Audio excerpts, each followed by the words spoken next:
Hello friends, myself Bhamar Singh going to teach you the chapter Forest Society and Colonialism. This is the chapter of history of class 9th. साथियों, अगर मेरा ये video आपको पसंद आए तो like और सब्सक्राइब करना मत भूलें।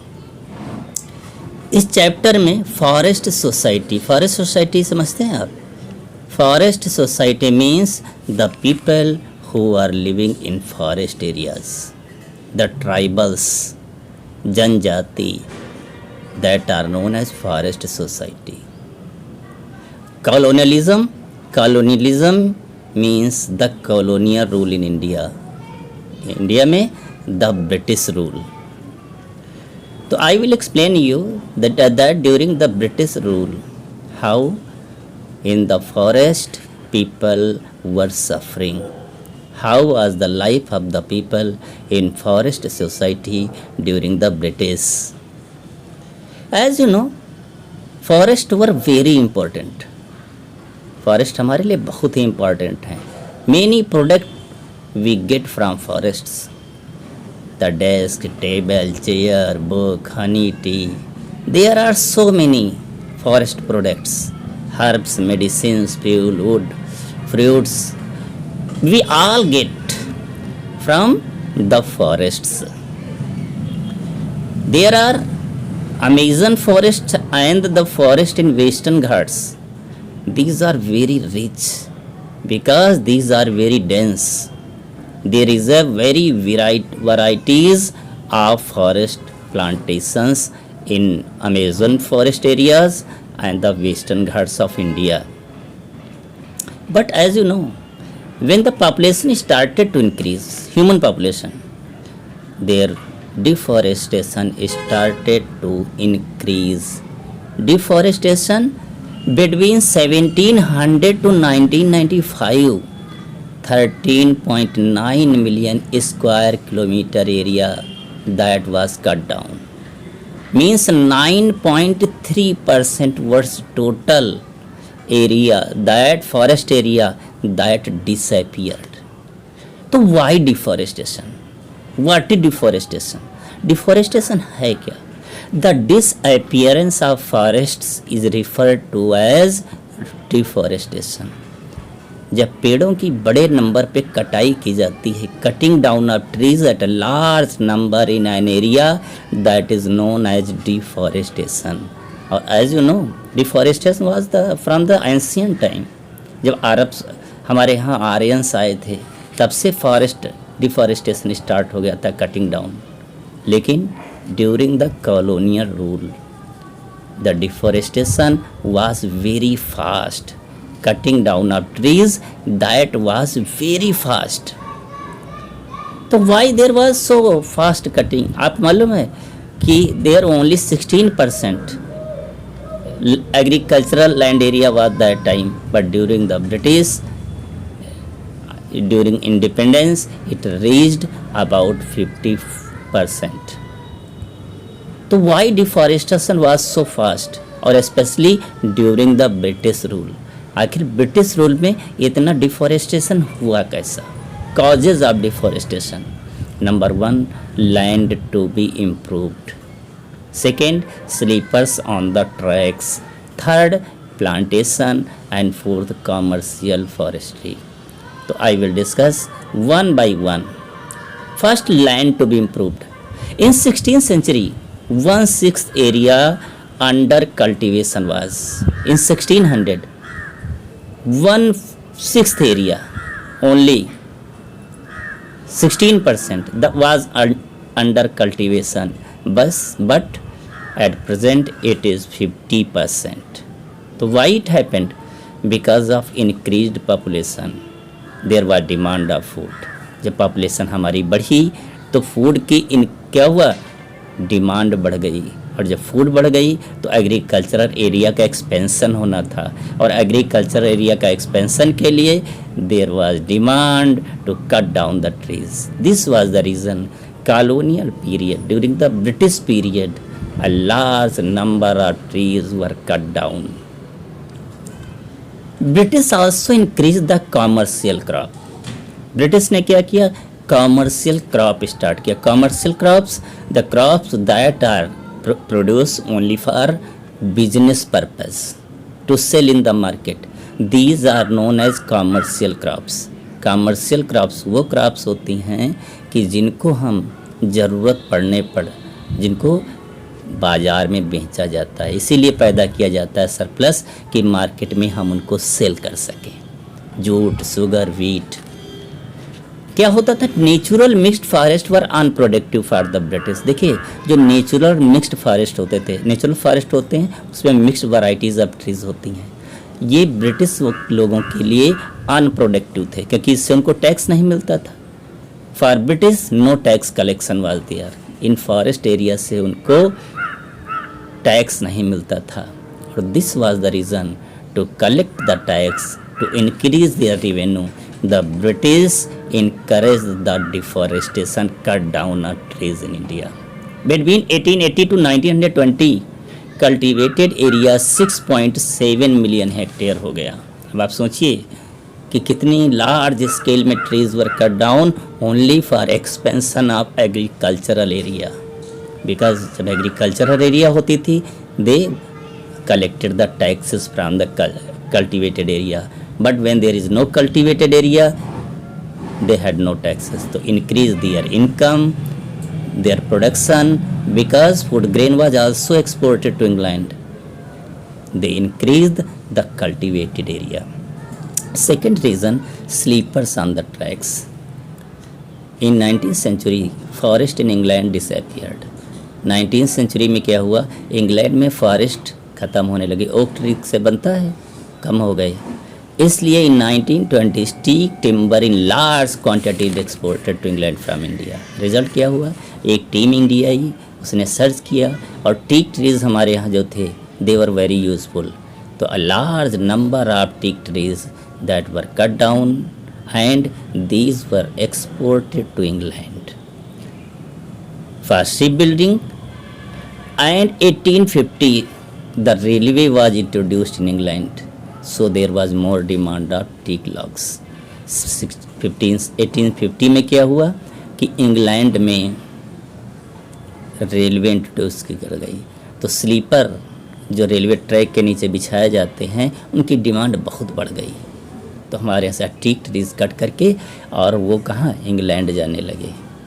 Railway was also introduced in India. आपको मालूम है the first railway line that led from Bombay to Thane, पहली रेलवे लाइन 1853। तो जब हमारे यहाँ रेलवे लाइन इंट्रोड्यूस की गई तो और हमारे यहाँ भी रेलवे लाइन ट्रैक्स के लिए ज़रूरत पड़ने लगी लॉग्स की। By 1890 25,100 kilometer railway track was laid down, मतलब 1890 आते आते ये 25,500 किलोमीटर रेलवे ट्रैक बिछ गया था, और 1946 तक ये था 7,65,000 किलोमीटर। तो आपको हम ये बताने जा रहे हैं कि 1 mile track needed 2,000 sleepers. 1 mile में 1.5 किलोमीटर होता है लगभग, तो आप समझ सकते हैं कि 1.5 किलोमीटर में 2,000 स्लीपर्स लगते थे, तो जहाँ लाखों 7 लाख और 65,000 किलोमीटर रेलवे लाइन बिछाई गई तो कितने स्लीपर्स लगे होंगे, कितने ट्रीज कटे गए होंगे। ओनली मद्रास प्रेसिडेंसी, तो मद्रास प्रेसिडेंसी और उसमें 35,000 trees were cut down annually, हर साल 35,000। तो दूसरा रीज़न क्या था, sleepers for railway tracks that also became the great cause of deforestation in India. Plantation agriculture, और तीसरा काम क्या किया ब्रिटिश ने, हमारे यहाँ प्लांटेशन एग्रीकल्चर इंट्रोड्यूस कर दिया। प्लांटेशंस क्या होते हैं, प्लांटेशंस बागान को कहते हैं, a large area where the same kind of trees are planted as tea, rubber, coffee plantations. इनके बड़े बड़े बागान लगाए गए टी, रबर, कॉफ़ी के इंडिया में। और फॉरेस्ट एरिया जो था कॉलोनियल गवर्नमेंट के द्वारा ये यूरोपियन प्लांटर्स को वेरी चीपर रेट पर दे दिया गया। उन्होंने क्या किया, large area was cut down and plantations were set up there. ये भी एक काज बना। Of deforestation India. Next, rise of commercial forestry. अब आप देखिए इंडिया ने क्या किया, ब्रिटिश ने क्या किया इंडिया में, कॉमर्शियल फॉरेस्ट्री इंट्रोड्यूस्ड। और एक जर्मन एक्सपर्ट था, his name is Dietrich Brandis. He was German botanical, he was a professor, he was appointed at the first inspector general of India, of forest India। उसको inspector general of forest in India appoint किया गया। He introduced scientific forestry, scientific forestry उसने introduce की। And in 1864 Indian forest service was introduced. और Brandis ने क्या किया 1864 में, और वो फॉरेस्ट सर्विस को इंट्रोड्यूस किया गया। 1865 the Indian forest act was passed, और इन 1906 imperial German forest research institute eight Dehradun was set up. Forest act amended in 1878 and 1927। जो फॉरेस्ट एक्ट बनाए गए थे उनमें चेंज लाया गया इन 1878 एंड 1927। और रिजल्ट क्या हुआ कि all the forest were divided into 3 categories, reserve forests, protected forest and the village forests. Reserve forest क्या होते थे, where no human activity was allowed, कि उन जंगलों में कोई भी प्रवेश नहीं कर सकता था, जा नहीं सकता था, न फूड प्रोडक्ट कलेक्ट करने के लिए, न एग्रीकल्चर करने के लिए, न ग्रेजिंग के लिए, न हंटिंग के लिए।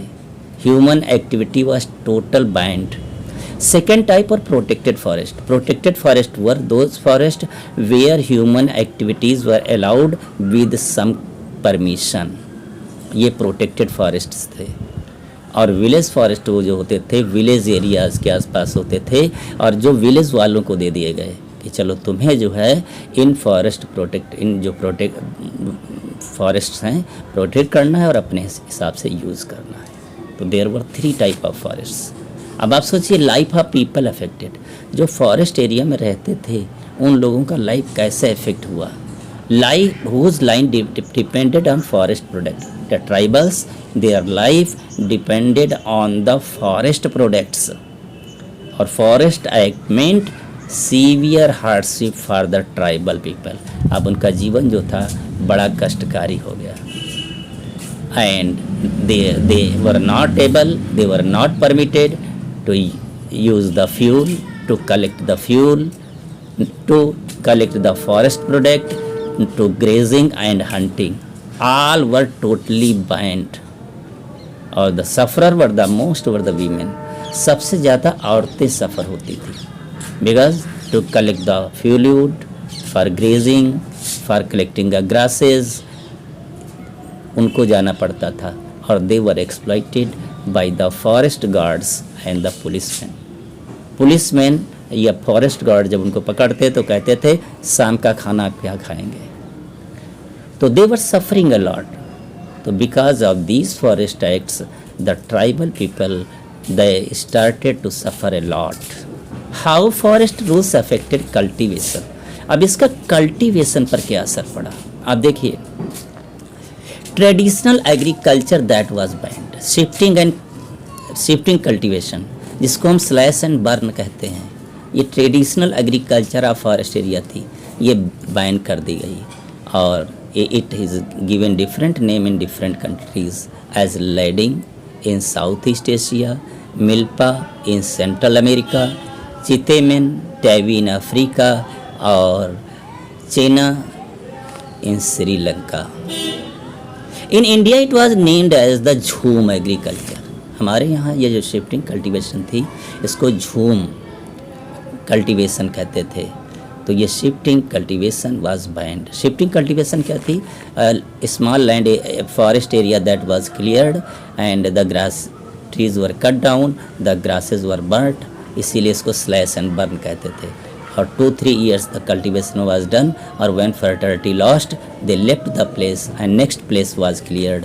This was known as shifting cultivation. Now who could hunt? अब आप देखिए all the tribal activities that were banned, जो उस पर निर्भर करते थे, जिनका जीवन निर्भर करता था, वो बैन कर दिया गया। तो tribals were ban to kill small animals. अब देखिए स्मॉल एनिमल्स किल करने पर का वो ट्राइबल पीपल हंटर्स जो थे उनको बैन कर दिया गया, but the princes, the kings, the British officer they were permitted to kill the big animals like tigers, leopard, wolf. बड़े एनिमल्स को मार सकते थे और वो परमिशन दिया गया प्रिंसेस, किंग्स और ब्रिटिश ऑफिसर्स को। कहते हैं during the British rule 80,000 tigers, 1,50,000 leopards and 2,00,000 wolves were killed during the British rule alone. नाम लिया जाता है महाराजा Surguja. He shot 1,157 tigers and 2,000 leopards during 1857. इस पीरियड तक उन्होंने इतने जानवर मार डाले थे। British officer George Yule killed 400 tigers. तो वन साइड जिनकी जीविका livelihood depended on the hunting they were banned and, और जो एंटरटेनमेंट के लिए करते थे they were permitted by the British government. New trades, new employment, new services. अब क्या हुआ, जब ट्राइबल्स के पास कोई ऑप्शन नहीं था, they left the traditional occupation. उन्होंने हंटिंग और कलेक्टिंग द फ्रूट्स और ग्रेजिंग ये सब धीरे धीरे बंद कर दिया। And some tribal communities they were, जब वो चोरी से काम करते थे, they were called criminal tribes. They were arrested, they were punished. Some tribals started new work, they started to work on plantations. Some shifted to town to work in industries, और कुछ कहाँ चले गए, शहरों में चले गए, इंडस्ट्रीज़ में वर्क करने के लिए चले गए। और many lived there and protested against the forest acts, और कुछ लोग तो वहीं रहे और फॉरेस्ट एक्ट्स के खिलाफ स्ट्रगल करने लगे। जीना यहाँ, मरना यहाँ, तेरे सिवा जाना कहाँ। अब क्या करें बेचारे, उन्होंने कहा या तो यहीं जिएंगे और यहीं मरेंगे। Rebellion in forest, Bastar revolt. अब क्या हुआ, बस्तर इंडिया में एक स्थान है, छत्तीसगढ़ में पड़ता है और बॉर्डर आंध्र प्रदेश, उड़ीसा और महाराष्ट्र के। यहाँ there are different tribes, Maria, Muria, Gonds, Dhurwas, Bhatras, Halbas, ये लोग रहते हैं। They used forest protect the forest areas also. Dhurwas of Kanger led the movement और लीडर वाज गुंडाधुर। अब जब उन्हें पता चला कि उनके पास का एरिया जो है वो रिजर्व कर दिया जाएगा, तो उन्होंने क्या किया, प्रोटेस्ट स्टार्ट कर दिया, एक मूवमेंट स्टार्ट कर दिया, और इसको कहते हैं रिवॉल्ट इन बस्तर। और लीड किया था धुरवा कम्युनिटी ने और उनका लीडर था गुंडाधुर।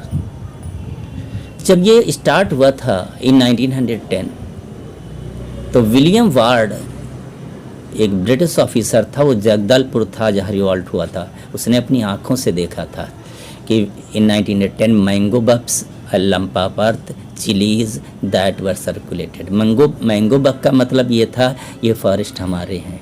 लंपा पर्थ क्या था कि हम ये अर्थ हमारी है। चिलीज़ क्या मतलब ये था, अगर आप हमें रहने नहीं देंगे तो हम चिलीज़ की तरह जो जलन डालती है वैसे एक्ट करेंगे तुम्हारे साथ। और ये सर्कुलेट किया गया, लोगों को यूनाइट किया गया, अटैक कर दिया ट्राइबल्स ने। बाज़ार लूटी गई, ट्रेडर्स, ऑफिसर्स और ये स्कूल्स, पुलिस स्टेशंस, इनको बंद कर दिया गया। पुलिस नेवार गुंडाधुर। अब क्या हुआ, आर्मी बुला ली गई, बहुत से ट्राइबल्स पकड़े गए, पनिश किए गए, लेकिन गुंडाधुर को आज तक पुलिस नहीं पकड़ पाई। This was the tribal history in India. अब हम बात करते हैं the forest transformation in Java. Java जानते हैं, it is an island in Indonesia. Java, Sumatra, Malaysia. तो Java it is an island of Indonesia. There it was also colonial rule of Dutch. यहाँ पर डच का colonial rule था। जैसे हमारे British हैं, हमारे यहाँ ब्रिटिश थे, वैसे वहाँ डच थे। डच पीपल कहते हैं जो नीदरलैंड के रहने वाले हैं। नीदरलैंड का पुराना नाम हॉलैंड है। वहाँ पर कलंग्स वर द वुड कटर्स। लकड़ी काटने का काम कलंग्स करते थे, बड़े एक्सपर्ट थे। इतना इम्पोर्टेंस था कि व्हेन 1755 माताराम किंगडम डिवाइडेड जब वो किंगडम डिवाइड किया गया तो कलग्स वर आल्सो डिवाइडेड, उनको भी आधा आधा बांट लिया गया, क्योंकि without their help the palaces could not built.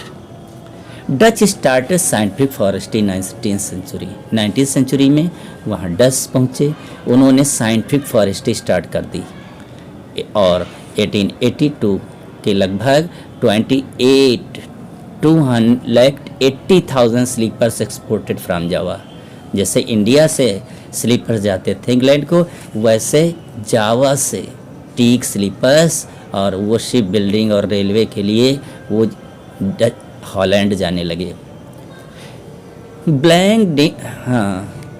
ब्लैडॉन-डिंगस्टेन ये पॉलिसी थी, ट्राइबल से कहा गया कि तुम अगर हमारे लिए ट्रीज़ कट करोगे तो हम तुमसे टैक्स नहीं लेंगे, वो लैंड एरिया तुम्हें दे देंगे, और अगर ट्रांसपोर्ट कराओगे लदवाओगे तो तुम्हें उसके बदले में भैंस देंगे, बफेलो गिफ्ट करेंगे।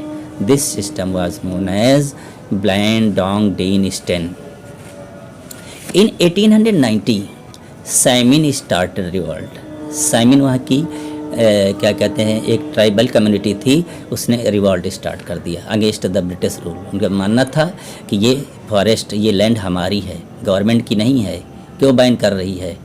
और उनका लीडर था Surontiko Samin, who led the revolt. In 1907 3000 family supported tribal communities were Samin. Samin की 3000 फैमिली कम्युनिटीज़ थी, उन सब ने सपोर्ट किया था अगेंस्ट द डच गवर्नमेंट। इसको कहते हैं साइमन रिवॉल्ट। इसको सप्रेस कर दिया गया बाद में। अब आता है वार एंड डिफॉरेस्टेशन। तभी क्या हुआ, first world war and second world war started. और जब ये स्टार्ट हो गया तो ये इंडोनेशिया जो था ये जापान के कंट्रोल में आने लगा। जापान ने इस पर अटैक कर दिया। तो डच जो थे, जापान के लोग इसको कैप्चर न कर सकें, इसके लिए they followed the scorched earth policy.